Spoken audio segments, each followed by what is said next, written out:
Hi everyone, welcome back to the Podiatrist TV. Chris here once again, sitting down with one of the podiatrists here, Rachel, to talk about, I don't know the difference between, I know you can come in here and get corns looked after and calluses, even though there's a list as long as my arm or what you guys can bring to the table. But what is the difference between a corn and a callus, and how can they affect you? Yep. Well, essentially, corns and callus are both build-up of skin. Okay, right. So the technical term for that is hyperkeratosis, meaning excess skin, literally. Hyperkeratosis. Hyper meaning more, keratosis is a skin. Makes so sense. Yeah. Too much skin. Yep, exactly. Yeah. Learn your Latin roots, you got it covered. But yeah, essentially, excess skin builds up where there's excess pressure.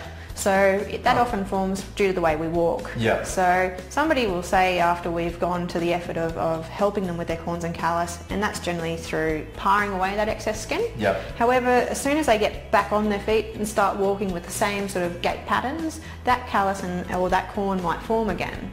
So we say to those people that, look, if you were to never walk on those feet again, for sure that corn or callus will never come back again.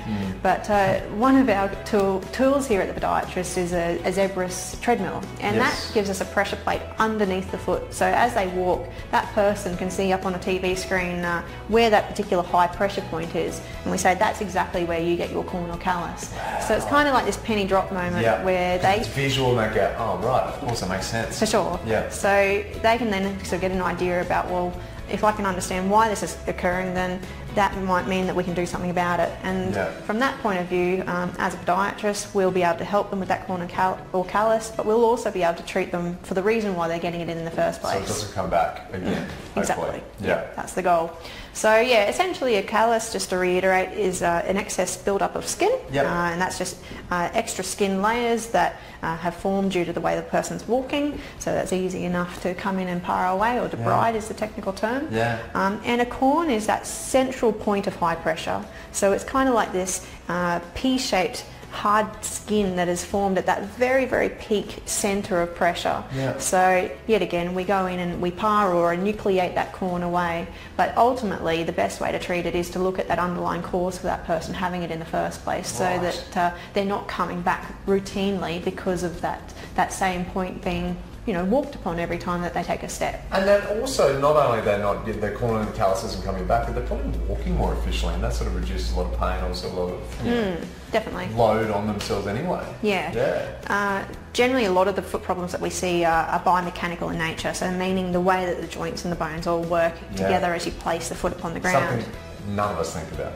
Not at all, no. How we walk, how we stand. Yeah, exactly. Yeah. And it's good to look at these problems with a broader scope, because if you were just to go in and treat that corn, fair enough, that's sorted that problem, but it's a temporary solution. So ultimately we want people to have good long-term health, so that's our goal. Don't just treat the problem, look at the reason why they've got that problem. I love it. It's the full journey here at the Podiatrist. You are suffering from corns or calluses or hyperkeratosis. That's it. They can take care of it, not just for the short term, but as you go through your entire life. Come and see the guys at the Podiatrist. They can do big, big things for your own healthcare. Thanks for watching the Podiatrist TV. We'll see you next time.